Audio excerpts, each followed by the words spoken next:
Hello everybody, welcome back. I am parched. This is like my third take, so I'm just gonna drink a freaking sip of this.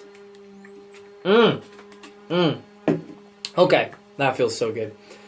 The noise in the background, that is my mom. She's sanding something back there. She's sanding like some stupid desk she found at Goodwill, and she's gonna make it into some god darn, praise the Lord, but stupid thing. I don't know. She's making some loud noises, so I'm sorry, but we're here talking about the Patriots, and I know, this seems like that's all we talk about. And for that, I apologize. I apologize for that.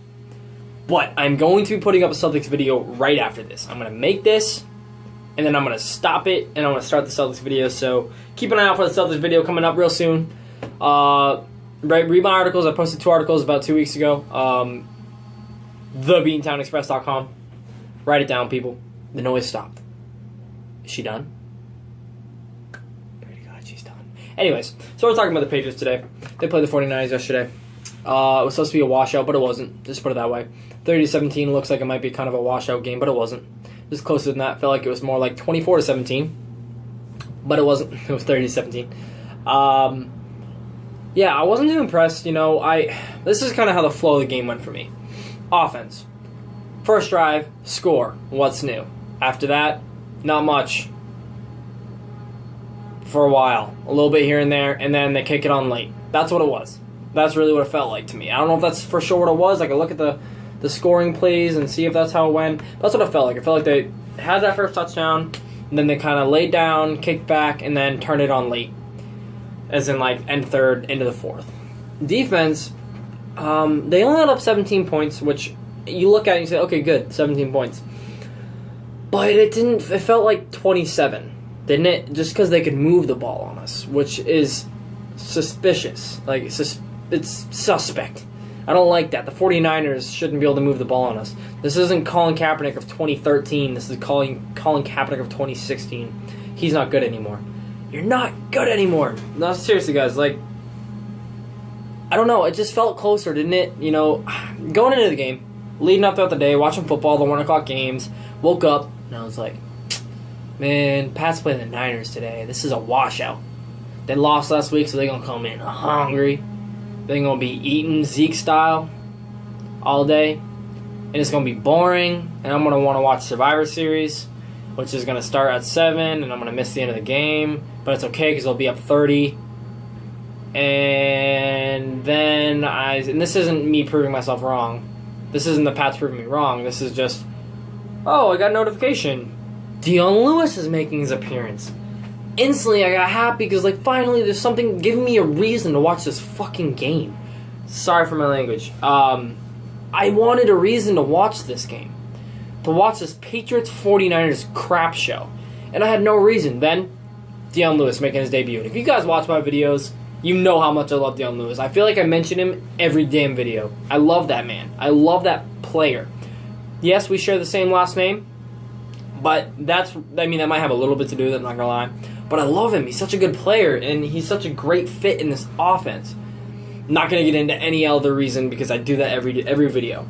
But made his debut, so they gave me something to watch. And, you know, he didn't play a lot, but when he was out there, he was effective. He made people miss, which is something that he does, and it's his first game back on a snap count limit, I should say. And he looked good. He looked good. And that's good to see. You know, he still saw a lot of James White just because of the snap limit.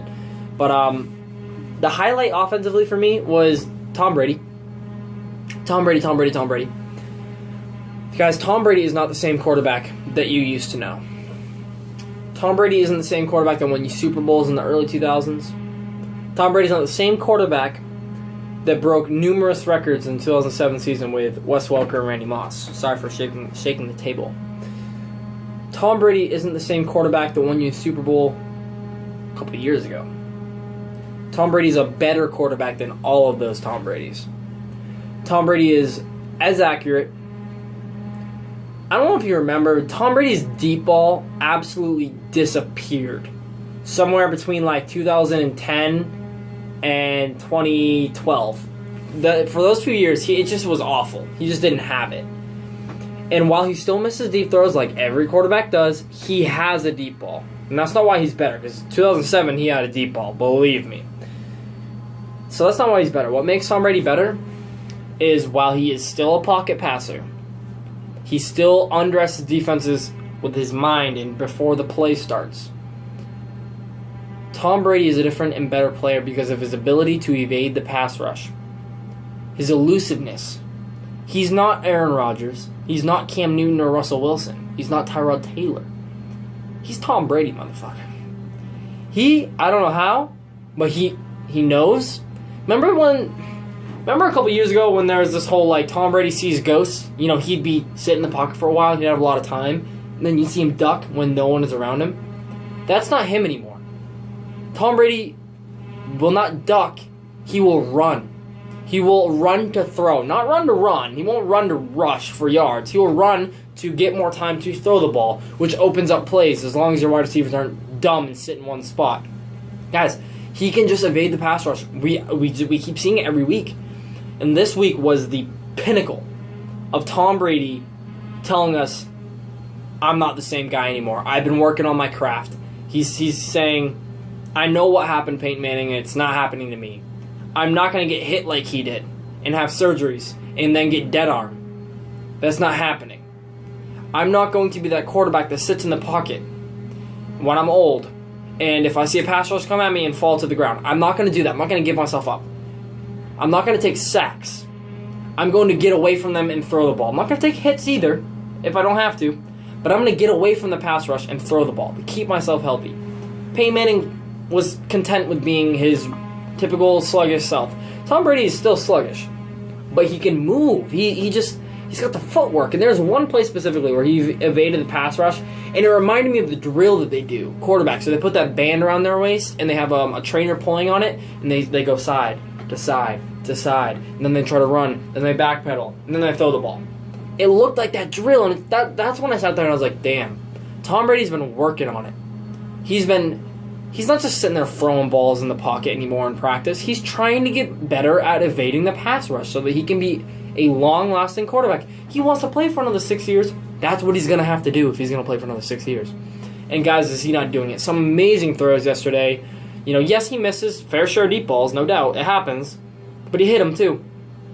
And he only hit him because he got time by evading the pass rush. He had an insane throw to Amendola. I don't even need to talk about it. You already know. And a great evasion of the pass rush, hitting Malcolm Mitchell. Great throw. Touchdown. Guys, this Tom Brady is the best Tom Brady in the last 17 years or 16 years, however long he's been playing. He's the best that he's ever been. Enough of that. Another great part of the offense today or yesterday, I'm sorry, this is Monday, was just obviously, no doubt, LeGarrette Blount. What did he have? 19 carries, 124 yards, 6.5 yards per carry. His longest run was 44 yards. Guys, LeGarrette's changing his game up a little bit too. He can run. He's a running back. Of course he can run, Bobby. No, literally, like, he's got speed. He's got a little bit of taking it to the house speed. He's got that don't let me get to the sideline speed. He's got that eat my dust speed. That how's my butt look speed. Like, he's got that speed. Nah, not literally. He's not out there, you know, running like Tevin Coleman or anything, but he's gaining a little bit of speed. I like it. I like what I'm seeing. You know, he had a great game too, but he did play against the worst rushing defense in the NFL. That can't take everything away. It takes, you know, a great runner to get those yards, 124. So good for him. Martellus Bennett, you know, scratch what I just said. Scratch the Martellus Bennett. So you go into the game like this, right? And one thing I like to see is I like to see trying new things, especially after a loss. And then, I hate injuries. No one loves injuries. You pray for health. But when someone does get injured, it's a great opportunity to see what you have for depth. That's one reason I like injuries. That's what I like, that comes from injuries. So you have Chris Hogan, who it feels like he leads the team in wide receiver snaps, probably other than Edelman, but he's got a lot of snap counts. Out for the game. Gronk, we know how big of a part of the offense he is. Out for the game. Who steps up? Malcolm Mitchell's taking in for Chris Hogan, and Martellus Bennett's coming in for Gronk, who already plays a lot. But and Malcolm Mitchell gets a decent amount of snaps too, not a lot, but now he's getting a ton in this game.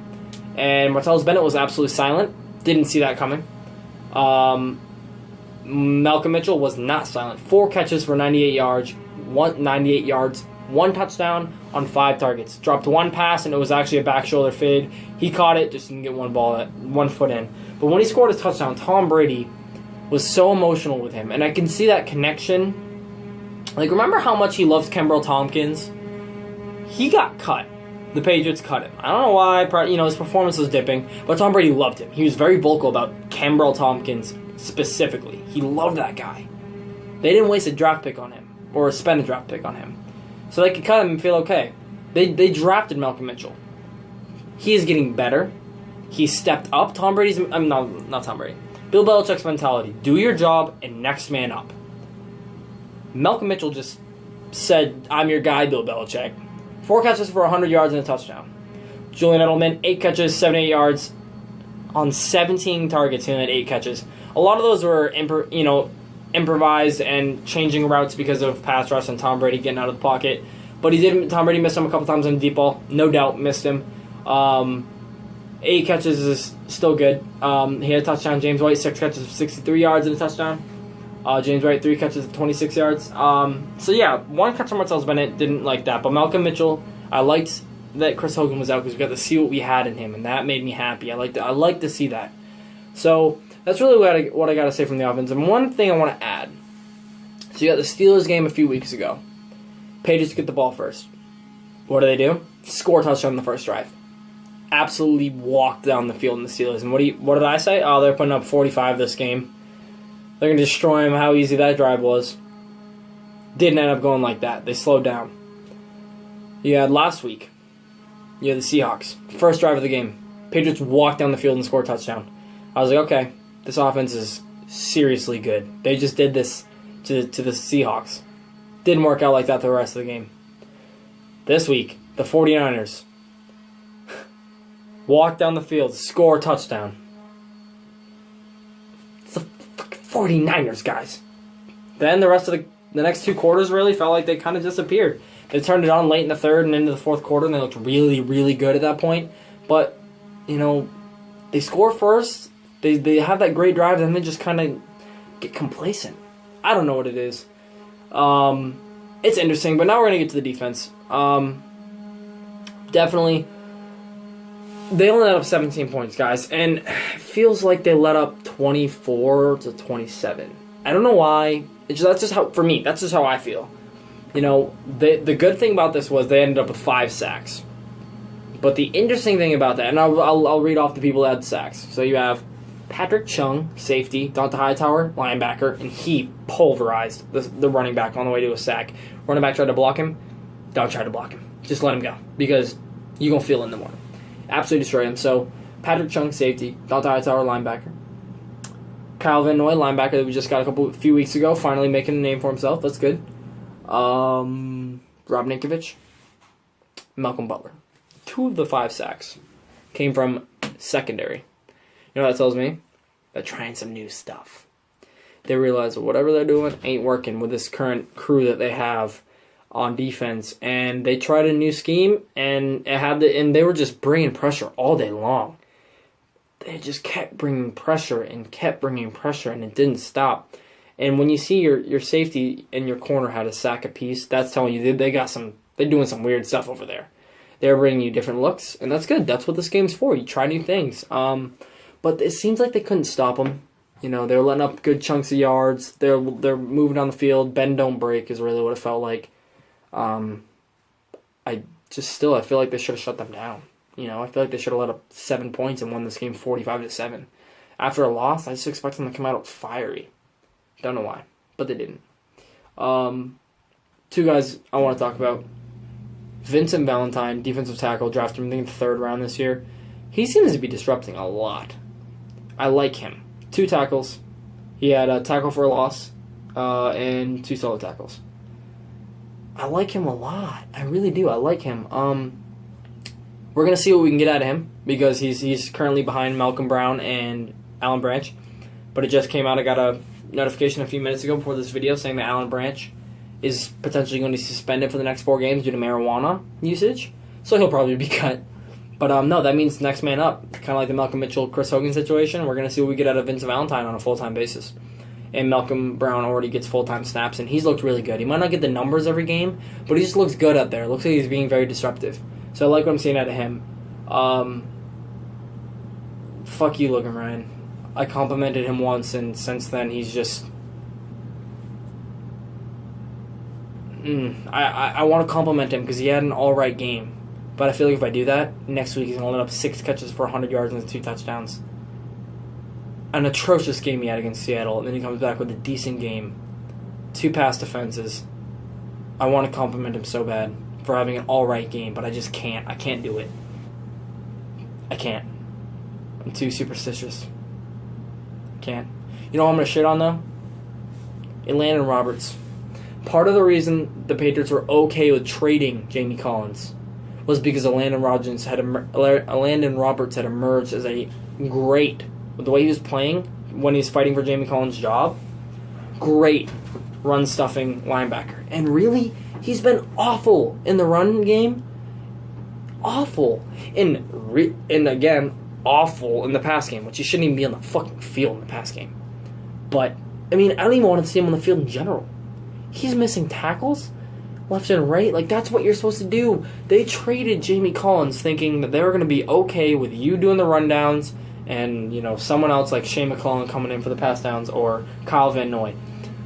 But Landon Roberts, you have done so bad. They're cutting his snaps down. He's not getting on his field. It feels like Shane McClellan's get more snaps than him, who I don't like him either. He misses tackles too. Not a fan of Shane McClellan. And I don't know, guys. I feel like they expected more out of Landon Roberts because when he's fighting for Jamie Collins' job, he was playing really well. And now that he has it, upsetting. No doubt. Eric Rowe had a fine game at the slot corner. He had a fine game. I like him. I like his potential. I want to see more Cyrus Jones on defense. I know he sucked at the beginning of the year, but I want to see him play that nickel again. He's very athletic. I want to see him out there. Give him a chance to redeem himself. You spend a second-round pick on someone, give him a chance to redeem himself. I want to talk about this guy, too. Chris Long. I feel bad for Chris Long. Chris Long has the motor, the attitude, the morals, just the perfect Patriot. He's fighting every play so hard to get to the quarterback and make a sack.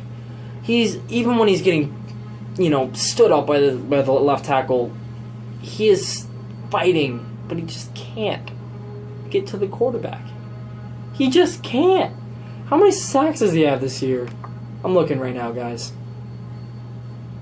Let's see. He has a 1 sack this year. He's still got the energy. He's fighting so hard to get to the quarterback, and he just can't do it. And with Jabal Sheard, my phone doesn't work out there. Why don't you? Damn, ads ESPN. And with Jabal Sheard now being benched because of how he hasn't played well, how are you going to bench Jabal Sheard, who, no, he has not played well recently. He was fine at the beginning of the year. He was second in the league 3 weeks ago in pass rushes. And now he's benched because of 2 bad weeks. Whatever. Anyways, you're going to bench him, who's had a couple bad weeks. But you're going to let Chris Long play, who's had every bad week? He's been every week. But Jabal Sheard has 1 or 2 or 3 bad weeks in a row, and you just bench him and don't even let him fly with the team? Look, I don't know if this team is sitting down and giving up on Bill. This defense is they're not giving up on him, but I don't know if they're just saying we don't get it. Stop giving away our players. Stop giving away our friends like this for nothing. Stop treating us like crap. I don't know, man. Eventually it's gonna have to come back and bite him. He's making these moves. I'm okay with benching Jabal Sheard if you have Chandler Jones on the other side still. You don't. You have Chris fucking Long who can't get to the quarterback on the other side. You're hurting your team, Bill, when you bench, even though he's been playing poorly. I understand that. You're hurting your team. Plain and simple. You're hurting your team when you bench Jabal Sheard. Because Chris Long's on the other fucking side. And I hate to say it, Ninkovich might have had a sack this week, but Ninkovich has looked just like Chris Long this year. He's been inconsistent and looks like his legs are getting old. He's losing energy. Chris Long's got the energy still. He's just not getting there. Maybe that'll happen. But he's just not yet. Nikovic hasn't even been getting... Nikovic has been dead this year. And you're benching Jabal Sheard for 3 bad weeks. Your best pass rusher for 3 bad weeks. 3. Okay? 3. Yes, I understand that. But Chris Long is on the other side. Not fucking Chandler Jones. You're hurting your team, dude. You're hurting your team when you trade when you trade Jamie Collins. I'm sorry, I'm lashing out right now. But it's all hitting me right now. You are hurting your team when you trade Jamie Collins 1 year, not even a full season before he's up for... Just let him walk in free agency. He signs elsewhere, you get the same fucking draft pick. I apologize for my language. I'm being a bad person. You get the same draft pick just a year later if you just keep Jamie Collins for the rest of the season. Okay, yeah, he wasn't playing well. He had 1 good game this year, Jamie Collins. But look what he's been doing for the Browns. Jamie Collins has been good since we drafted him. So he has 3 or 4 bad games this season, bad games, and you just trade him? Like, his track record says, okay, if he has 4 bad games, you look at his entire track record, he's going to be fine. Because more often than not, he's very good. Players go through bad... Obviously, they didn't want to put up... It was something must have been going on. I think this was just a lesson. I think that's what it was, really. I think it was a... We're going to trade you now, and it might hurt us, but we got to send a lesson to this team. They have to realize that we're not messing around, and we got to teach these guys. Nice to know you. But it hasn't worked. That's my thing. It hasn't worked. I'm okay with it if it works, and it hasn't worked, so I'm pissed. Because you just traded Jamie Collins, he's a Pro Bowler. Stop being a homer. Stop being a Patriots butt buddy, please, for 1 second, guys. And understand that you traded a Pro Bowler to send a message, which is fine if it works. It's fine if it works, but it hasn't worked. Chris Long, you trade Chandler Jones a year early because you don't want to lose him for agency for a guard with potential and a 2nd-round pick. You know what? You cut the fucking guard because he sucks. So now it's just Chandler Jones for a 2nd-round pick. Okay, fine. You get a 2nd-round pick for him. Okay, you're gonna get a 3rd-rounder later, but you get a 2nd-rounder for him. Whoop, cool. That's fine. I get it. But you bring in Chris Long and you think, okay, he'll suffice, whatever it is. But no, he hasn't worked out. He hasn't worked out. He just hasn't. Jabal Sheard is your best pass rusher, and you're benching him because he's had 3 straight bad games, knowing that Chris Long is the only guy left to rush the passer. Luckily, Eric Flowers is emerging.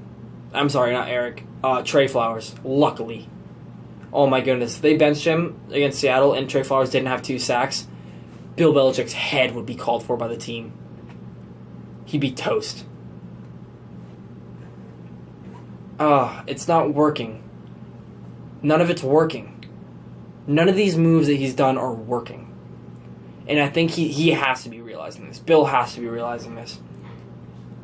They're not working on defense. Your offense is fine, but your defense is not performing. And it's too late. You've already traded Jamie Collins. Maybe Jabal Sheard is going to come up whenever you decide to play him again. Maybe he's going to have a fire under his ass. But with the way he's been talking in the locker room, I think he's fed up. I think in press conferences, I think he's fed up with Bill. I don't think he cares. They're saying, well, how do you feel about, being benched? About losing playing time? It seems like he doesn't care. You know what? I don't blame him.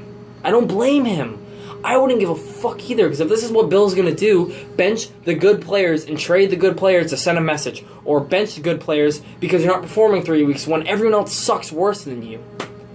I wouldn't care either. If Bill doesn't value you, then fine. Someone else will. Cut me. I don't give a flying rat's butt. I'm happy. No, guys, look. That's all I really got to say. Offense will be there. And the defense still isn't there. It's not. They got to the quarterback. Cool. That's it. That's all they did. Couldn't stop the run. It seems like the 49ers were moving the ball on you. Fine. You bended but didn't break against the fucking 49ers. I don't know, guys. There's a problem. We'll see. I'm going to be posting a Celtics video just after this. TheBeantownExpress.com. Have a great night, everybody.